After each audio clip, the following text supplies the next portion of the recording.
চব্বিশের গণ অভ্যুত্থানের পর যারা দেশে আছে সবাই বাংলাদেশপন্থী, আর যারা পালিয়ে গেছে তারা বাংলাদেশের বিপক্ষের বলে মন্তব্য করেছেন সংস্কৃতি উপদেষ্টা মোস্তফা সরোয়ার ফারুকী।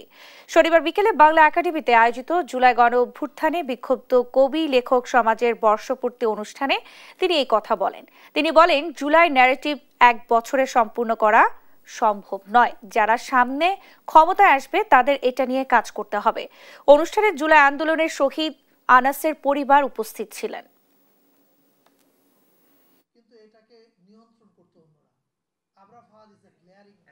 চব্বিশের গণ অভ্যুত্থানের পরে যে বাংলাদেশ হয়েছে, এখানে সব বাংলাদেশের পক্ষের লোক, বাংলাদেশের বিপক্ষের যে আছে যারা আছে তারা পালিয়ে গেছে। অনেকেই শহীদ হয়েছে, অনেকেই গুমে নির্যাতন সহ্য করেছে, কিন্তু শুধু ন্যারেটিভ নাই বলে তাদের জন্য মধ্যবিত্ত ওই সময় কাঁদে নাই। আমাদের মূল কাজ হচ্ছে আমাদের যে সত্য, সেই সত্যটাকে আমাদের কালেকটিভ ন্যারেটিভে পরিণত করা।